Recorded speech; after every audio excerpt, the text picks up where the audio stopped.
The lights in the packed auditorium seemed to tremble with anticipation. Cameras blinked red, broadcasting live to hundreds of thousands of viewers. On stage, Charlie Kirk leaned into the microphone, his trademark confidence radiating as he lobbed a sweeping claim about the death of accountability in Washington. A low murmur rippled through the crowd, half amusement, half disbelief. From the opposite side of the stage, Representative Jasmine Crockett tilted her head slightly, expression unreadable. She tapped a stack of neatly organized documents against the podium. No rush, no flinch, just the quiet focus of someone who knows the truth is on their side. Kirk pressed on, voice sharpening. "You see, the so-called reformers love to talk about receipts," he said, pacing like a seasoned showman. "But when it's time to produce real evidence, it's all smoke and mirrors." The audience erupted with a mix of cheers and skeptical laughter. Phones lifted, capturing every second. Jasmine finally leaned forward, the overhead lights catching a glint in her eyes. "Are you sure you want to go there, Charlie?" Her voice carried a calm that cut through the tension like a clean blade. A sudden hush fell. Kirk smirked. "Absolutely. Show me what you've got." With deliberate grace, she unfolded a single sheet from her stack and held it up for the cameras. "Then let's talk facts," she said. The screens behind them flickered to life, displaying a document stamped with official seals and a headline that made the front row gasp. Social feeds lit up in real time, viewers flooding comment sections with wide-eyed emojis and question marks. The moderator tried to interject, but it was too late. The energy in the room had shifted. Jasmine had just triggered a moment that would ripple far beyond this stage. And yet, the papers in her hand were only the beginning. But what happened next would leave the entire country in disbelief. The audience was still buzzing from Jasmine's first reveal, but the real story stretched far beyond that single sheet of paper. To understand why this moment mattered so deeply, you have to zoom out to the political battlefield that set the stage. For months, America had been locked in an exhausting tug-of-war over truth itself. Disinformation campaigns had blurred fact and fiction until even seasoned journalists second-guessed their sources. Voter suppression bills ricocheted through state legislatures. Social media feeds turned into daily minefields of half-truths and algorithm-driven outrage. Charlie Kirk had thrived in that environment.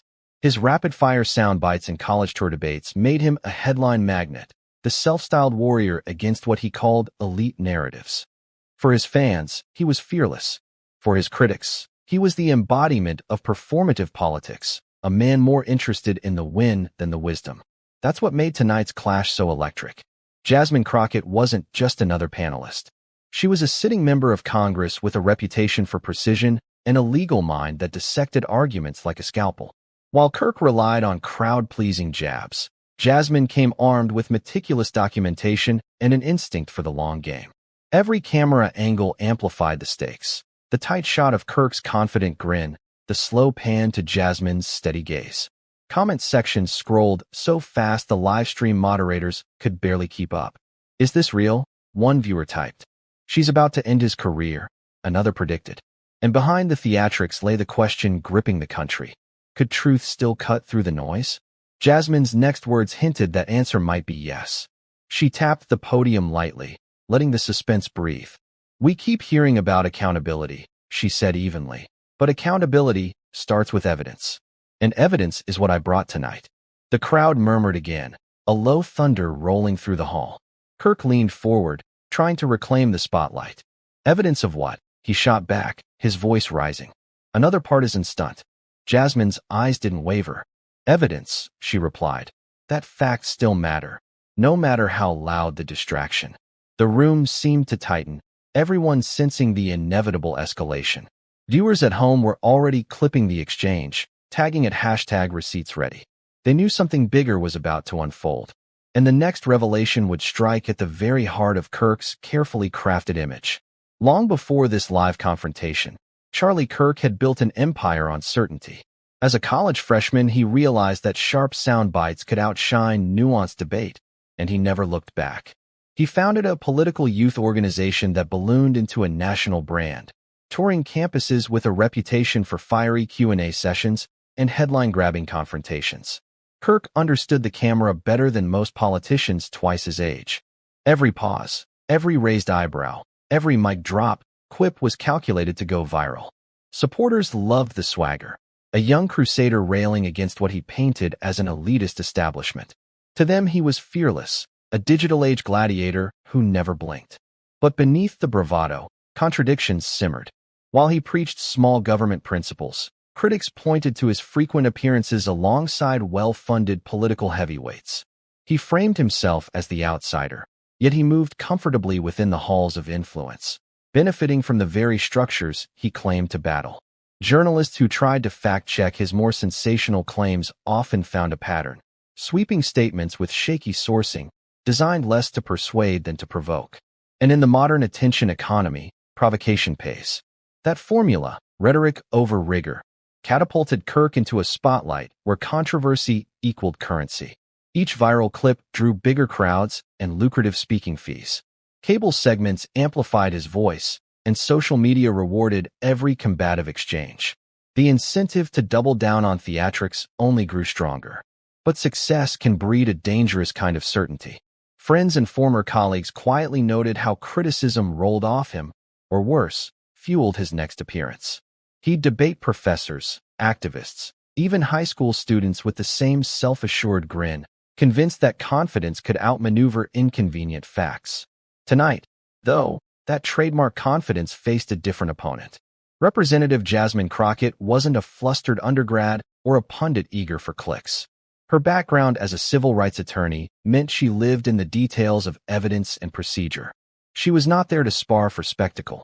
She was there to dismantle falsehoods point by point. The live audience sensed the imbalance before the first question. Cameras panned to Kirk adjusting his jacket, that familiar grin in place. He believed he was stepping into another routine sparring match, a chance to showcase verbal agility and score viral moments. But there was a slight edge to his voice as he delivered his opening salvo. Maybe it was the scale of the audience, millions streaming live, or the quiet confidence radiating from the congresswoman across the stage. Either way, the rhythm he normally controlled felt off. As he rattled off statistics about voter fraud and government overreach, Jasmine simply listened, pen poised, expression steady. Every fact she jotted down tightened the invisible net around his argument. He couldn't see it yet, but the familiar formula, flashy claim, roaring applause, was about to collide with something far sturdier. And in the wings, a stack of documents waited like a coiled spring. The stage was set. The hero's story, her own road to this moment, would explain exactly why Kirk's usual tactics were about to meet their match. Jasmine Crockett's journey to the debate stage could never be mistaken for easy or accidental. Long before cameras captured her calm dismantling of Charlie Kirk's claims, her life had been a steady climb through obstacles that might have broken someone with less grit. She grew up in a working-class neighborhood of St. Louis, where her parents' long hours and quiet sacrifices instilled in her a stubborn respect for truth and hard work. Her mother worked back-to-back nursing shifts and still managed to volunteer at the local church. Her father, a warehouse supervisor, came home each evening with newspapers tucked under his arm and a conviction that facts, not rumors, shaped the world. They taught Jasmine that dignity lives in actions, not appearances, and that a promise is sacred no matter who is watching. Even as a child, she carried herself with an almost uncanny focus. While other kids played tag after school, Jasmine sat cross-legged on the porch, reading well-worn library books about civil rights leaders and landmark court cases. She was fascinated by the idea that everyday citizens, armed only with evidence and persistence, could challenge injustice and actually change the rules. Teachers spotted her intensity early, encouraging her to join debate clubs and student government. By the time she was in middle school, she was quoting passages from Supreme Court decisions and taking meticulous notes on current events, as if she already knew she would someday need those details in a higher arena. High school deepened that sense of purpose. One summer she volunteered at a neighborhood legal clinic that helped tenants facing eviction. She sat quietly beside a young mother as a volunteer attorney explained the woman's rights, and Jasmine saw fear slowly give way to understanding. The transformation hit her like a revelation. The law wasn't an abstract set of codes. It was a lifeline. From that day forward, she chased every opportunity to learn how rules and evidence could defend the vulnerable. She joined debate tournaments and community service projects, staying up late to polish arguments while her peers slept. Scholarships carried her to college, where she double-majored in political science and sociology while juggling 2 campus jobs to cover what the grants didn't. Friends nicknamed her the Quiet Storm. She rarely raised her voice, but when she finally spoke in class discussions or debate rounds, her arguments landed with the precision of a laser. Professors remember her relentless curiosity and her habit of cross-referencing sources until every claim was airtight. Weekends that others spent at parties, she often devoted to volunteer work with local advocacy groups, helping residents navigate city bureaucracy or organizing voter registration drives. Law school turned that discipline into something sharper. While many classmates chased corporate internships and big firm salaries, Jasmine sought out the toughest public interest cases she could find. She worked late nights at legal aid clinics, representing clients who couldn't afford an attorney, immigrants facing deportation hearings, families entangled in housing disputes, victims of workplace discrimination. The courtroom became her training ground. Opposing counsel often tried to rattle her with theatrics, but she never took the bait. Judges remarked on her poise, noting that she seemed to slow the room's tempo simply by speaking. Those years burned into her the conviction that evidence, methodically gathered and clearly presented, could cut through even the noisiest spectacle. Her early legal victories weren't glamorous, but they were hard-won and unforgettable. A tenant who kept her apartment because Jasmine found a single overlooked clause in the lease. A young worker who finally received long-denied overtime pay after Jasmine unearthed payroll inconsistencies no one else had bothered to notice. Each case reinforced her belief that preparation is its own quiet power. Community leaders began urging her to run for office. At first she resisted, picturing politics as a circus of sound bites and endless grandstanding. But as she watched legislation threaten the very rights she had spent years defending in court, the idea no longer seemed optional. She entered her first race with little money and no powerful backers, relying on shoe-leather campaigning, door-to-door conversations, and a relentless schedule of neighborhood meetings. Opponents underestimated her, mistaking her calm demeanor for weakness, but voters recognized authenticity when they saw it. She won because she listened, because she showed up, and because she could explain complicated policy in plain language without a trace of condescension. In the Texas House and later in Congress, she earned a reputation for precision and an almost unnerving composure. Colleagues noted that she rarely wasted a word. Reporters described her as methodical, laser-focused, and unflappable under pressure. When heated hearings veered toward chaos, Jasmine had a way of reeling the conversation back to facts with a single-pointed question. She didn't chase headlines. She built coalitions, mastered the fine print of legislation, and quietly delivered results for her constituents. All of that history traveled with her to the debate stage opposite Charlie Kirk. For Jasmine, this was never about spectacle. It was another arena where truth demanded an advocate willing to show up fully prepared. She and her team had studied Kirk's past statements, cataloged his favorite statistics, and double-checked every one against public records. The thick stack of documents she carried that night wasn't just paper. It was the embodiment of a lifetime spent respecting facts and anticipating every counterargument. Observers felt the contrast from the moment she stepped onto the stage. Kirk radiated the restless energy of a showman ready to spar for viral clips. Jasmine projected something quieter but far more formidable, the steady confidence of someone who has already done the work. Her calm wasn't detachment, it was control. She knew that debates aren't won by volume but by clarity, and that patience can land a harder punch than the loudest shout. When the opening statements began and Kirk launched his usual fusillade of statistics and anecdotes, Jasmine simply listened, jotting notes in a neat hand. Every courtroom hour, every late-night case review, every hard conversation with constituents had prepared her for this moment. She didn't need theatrics. She needed only to present the truth, carefully, precisely, and with the same respect for the audience's intelligence that had guided her entire career. That lifetime of preparation, not just the stack of documents at her fingertips, is what made her the one person on that stage capable of piercing through the noise with evidence so irrefutable it would silence a room full of cameras.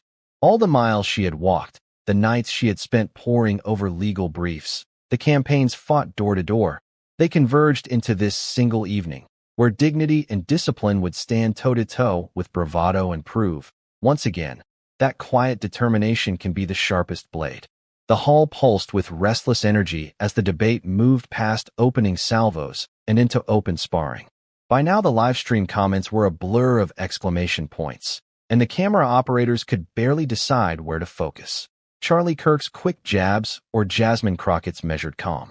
What had started as a routine exchange of statistics and policy points was turning into something far more electric, the kind of moment that forces everyone, on stage and at home, to sit forward and hold their breath. Charlie began pressing harder, his voice rising a notch with every sentence. He rattled off a cascade of talking points about budgets, border policy, and what he called the collapse of American values, barely pausing long enough to let the moderator squeeze in a follow-up. His words came fast, almost daring Jasmine to interrupt. Instead, she watched him like a trial attorney cross-examining a witness, pen in hand, her eyes steady and unblinking. Every so often she jotted a small note, the faint scratch of ink somehow louder than the microphone feedback. Sensing that her composure was unnerving, Charlie shifted tactics. He tried a sarcastic laugh, the kind designed to get the audience on his side. "Come on, Congresswoman," he said, spreading his arms wide as if presenting a punchline. "Do you really expect anyone to believe the numbers your party keeps floating? The American people are tired of being lectured to." A smattering of applause followed from a pocket of his supporters. He flashed a quick grin as if he had scored a point. But Jasmine simply tilted her head, a half-smile flickering at the corner of her mouth. Not amusement, but recognition of a move she had seen 100 times in courtrooms and committee hearings. When she finally spoke, her voice was calm enough to lower the temperature of the entire room. "What the American people deserve," she replied evenly, "is honesty, whether or not it fits into a sound bite." The contrast was striking. Charlie's pacing grew sharper.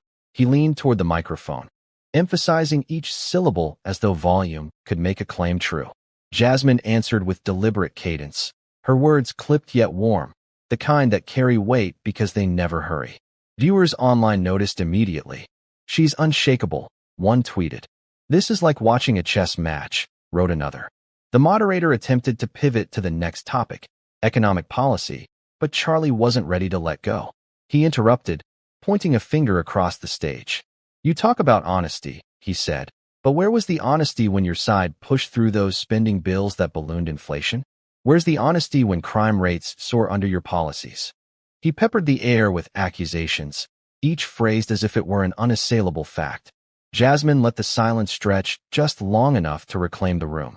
"Inflation," she began, "is a complex global issue, and I think our audience deserves more than slogans." She methodically unpacked each of his claims, citing recent economic data and independent analyses, pausing between points so the figures could settle with the audience. Her tone was almost surgical, precise, unemotional, impossible to dismiss as partisan bluster. Charlie shifted again, reaching for humor to break her rhythm. "That's a nice lecture," he quipped, "but regular folks can't eat a spreadsheet." Some in the crowd chuckled, but the laughter felt thin. Jasmine responded with a single raised eyebrow and a measured reply. "Regular folks can't eat empty promises either." The hall erupted, half in applause, half in a collective gasp at the quiet sting of her words. What followed was a rapid-fire back and forth that tested both their endurance and their strategies. Charlie threw out anecdotal stories meant to provoke emotion.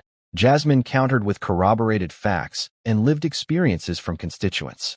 Each time he tried to corner her with a rhetorical trap, she sidestepped by reframing the question, a skill honed in countless courtroom battles.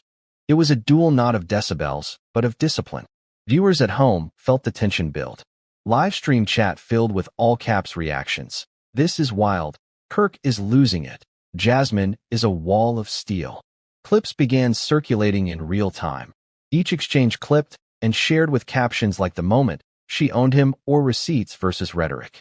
Perhaps sensing that statistics weren't landing, Charlie escalated to personal critique, a classic last-ditch attempt to unnerve an opponent. "You know, Congresswoman," he said with a sharp edge, People are tired of politicians who sound perfect on paper but don't understand real America. You sit in Washington while families struggle. Jasmine didn't flinch. Real America, she replied softly, is the single mother I represented in court when her landlord tried to evict her illegally. It's the small business owner in my district who worked 3 jobs to keep the lights on during the pandemic. I understand those struggles because I've been there with them, not just for a photo op. Her voice remained even, but the story landed like a hammer. A hush swept through the hall, as if everyone needed a moment to absorb it. Charlie attempted a quick retort, but stumbled over his next words, his earlier confidence now tinged with impatience. Cameras caught the subtle shift, a tightened jaw, a quick glance toward the moderator as if searching for a lifeline. Jasmine maintained her steady rhythm, laying out data on job recovery and community programs with the ease of someone who had rehearsed every angle but didn't need to look at her notes. The moderator finally interjected to steer them back to policy, but the dynamic had already shifted. What began as a duel of ideologies was now a study in composure. Jasmine had turned every interruption into an opening, every barb into a demonstration of unflappable focus. The audience sensed it too. Their applause grew more frequent, their murmurs of agreement louder. Charlie's jabs, once greeted with cheers, now landed with scattered claps and uneasy laughter.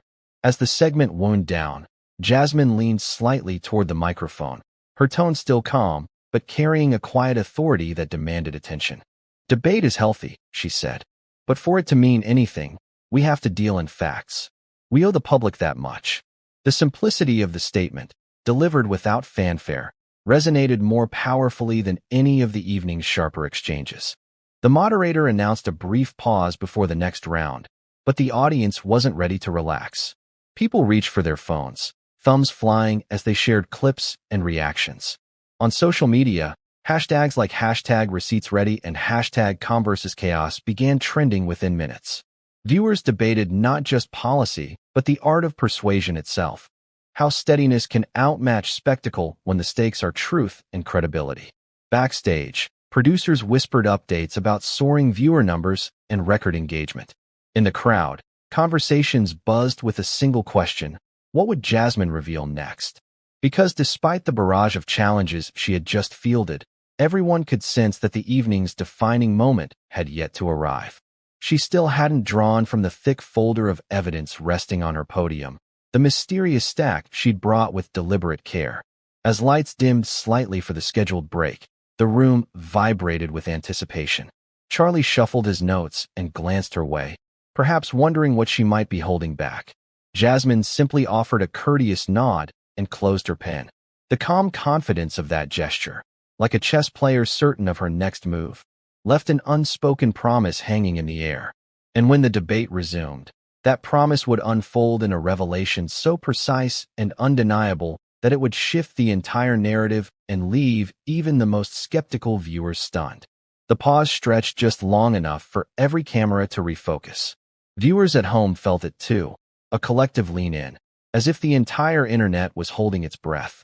Jasmine Crockett straightened the stack of papers in front of her, the quiet rasp of paper against wood somehow louder than the room itself. "Let's begin," she said softly. With that, she lifted the first document toward the moderator, then angled it so the overhead projector splashed its contents across the giant screens flanking the stage. An official state court ruling, complete with signatures and timestamps, glowed for everyone to see. "This," she continued, "is the decision from the Arizona Superior Court dismissing the very claim you just repeated, Charlie, unanimously, for lack of evidence." A wave of murmurs rippled through the audience. In the livestream chat, emojis of gavel hammers and fire filled the feed. Kirk cleared his throat and reached for the microphone. But Jasmine wasn't finished.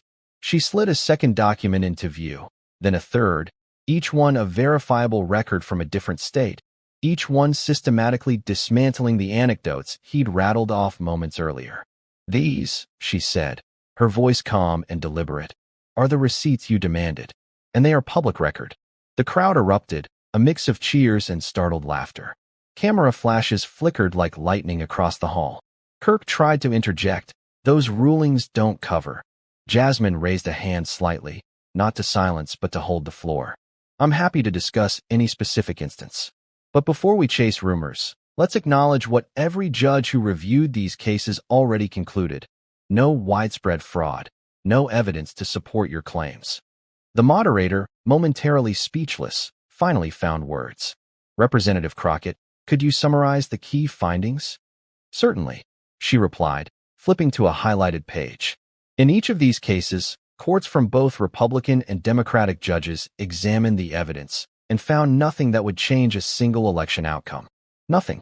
And yet these stories continue to circulate, undermining trust in our democracy. The audience thundered with applause. Hashtags like hashtag receipts ready and hashtag mic drop moment began trending within minutes. Kirk gripped his podium, eyes scanning the documents now magnified on the screens. For a man known for quick retorts, the silence spoke volumes.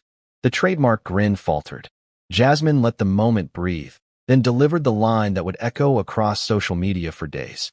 Charlie, the difference between us tonight isn't ideology. It's evidence. I came with proof. You came with anecdotes. The room exploded. Viewers at home clipped the quote before the applause even subsided. Influencers were already overlaying it on slow-motion footage of Kirk blinking, memes practically generating themselves in real time. Kirk attempted a pivot, invoking media bias, but the momentum had shifted irreversibly. Jasmine answered each deflection with another crisp citation. Department of Justice statements, bipartisan election security reports, independent audits. Every new slide on the big screen tightened the net. This isn't about left or right, she concluded, her tone steady. It's about our shared responsibility to protect truth. Democracy cannot survive if we replace facts with performance. The crowd rose to its feet. Even the moderator joined in the applause. From the back rows, a chant began.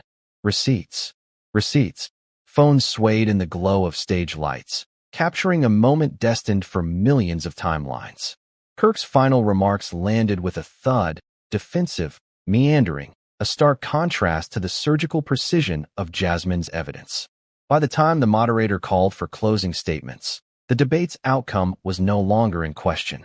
This wasn't just a rebuttal, it was a dismantling.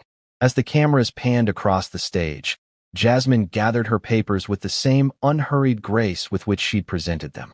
No gloating, no grandstanding, just quiet certainty. And across the country, viewers felt it. The rare, almost electric satisfaction of watching truth stand its ground. But the reverberations of that moment wouldn't stay contained to a single auditorium. By morning, the shockwaves would ripple through social media, newsrooms, and political circles alike. When the studio lights dimmed and the final credits rolled, the real spectacle was only beginning. Within minutes, clips of Jasmine Crockett's takedown spread across social media like sparks in dry brush. On X, formerly Twitter, the hashtag receipts ready rocketed to the top of the trending list before midnight. Users spliced together slow-motion edits of the exact instant Kirk's smile faltered, looping Jasmine's line. I came with proof. You came with anecdotes. Over pulsing music. One viral post simply read, "This is how you fact-check in real time," racking up 500,000 likes before sunrise. Instagram Reels and TikTok duets multiplied overnight. Teens in dorm rooms reenacted the debate with dramatic flair, while seasoned political commentators offered frame-by-frame breakdowns of Jasmine's precision. Memes bloomed.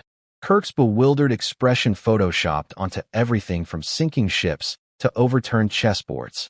Cable networks joined the frenzy. By morning, major outlets were airing highlight reels of the exchange, analysts praising Jasmine's masterclass in calm, evidence-based debate. A popular morning show replayed the mic drop moment 3 times in a single segment, each time the hosts grinning wider. Influential voices chimed in. Prominent journalists tweeted admiration for Jasmine's legal discipline and rhetorical grace. Celebrities with millions of followers posted the clip with simple captions like, "Receipts don't lie."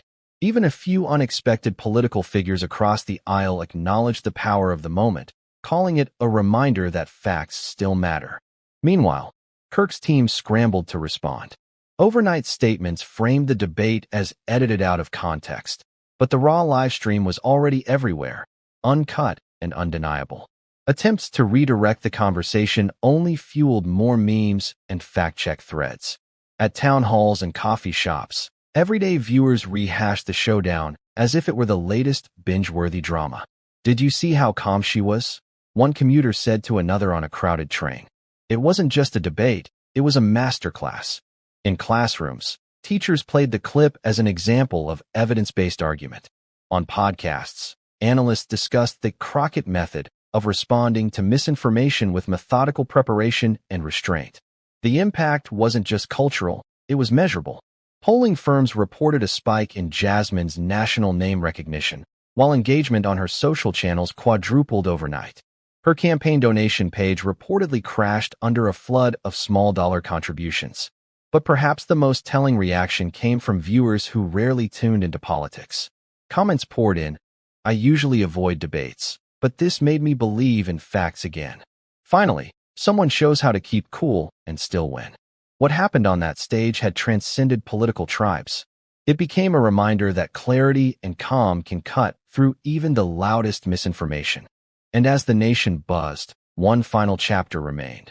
The lesson Jasmine wanted every viewer to carry forward, a call to protect truth and dignity long after the applause faded. The morning after the debate, headlines blared across every major outlet. Crockett's calm dismantles disinformation. But for Jasmine, victory wasn't measured in trending hashtags or viral clips. Her focus remained on something deeper, what the moment could mean for anyone who has ever felt drowned out by louder, flashier voices. At a quiet press conference the next day, she spoke not of triumph, but of responsibility. "Facts are not partisan," she began, her tone steady. "They belong to everyone. Democracy depends on our willingness to protect truth, even when it's inconvenient, even when it's unpopular." Those words resonated far beyond the political arena. Students replayed them in classrooms. Parents shared them around dinner tables. Commentators highlighted how she avoided gloating, choosing instead to widen the conversation. It was a deliberate choice. Jasmine knew that public service isn't about a single debate victory. It's about strengthening the collective trust that binds a democracy. "We have to listen, to question, to verify," she said. "Because if we surrender those habits, we surrender our power as citizens." Her message cut across ideological lines. Viewers who disagreed with her policies still wrote letters thanking her for modeling composure. Educators invited her to speak about media literacy. Faith leaders quoted her remarks in Sunday sermons, framing them as a call to integrity. The power of her performance lay not in the documents she presented, but in the way she presented them, with clarity, patience, and respect for the audience's intelligence. She didn't shout down her opponent. She illuminated the path to truth. For many watching, the debate offered more than entertainment. It was a masterclass in civic courage. It showed that facts, wielded with preparation and calm, can stand firm even in a storm of misinformation. It reminded people that evidence still matters, and that anyone, armed with truth and composure, can make a difference. As one viral comment captured it, this wasn't just Jasmine Crockett versus Charlie Kirk. This was dignity versus noise. And dignity won. In a time when outrage often drowns reason, her approach offered a roadmap. Seek evidence. Stay composed. Let facts, not volume, carry the day.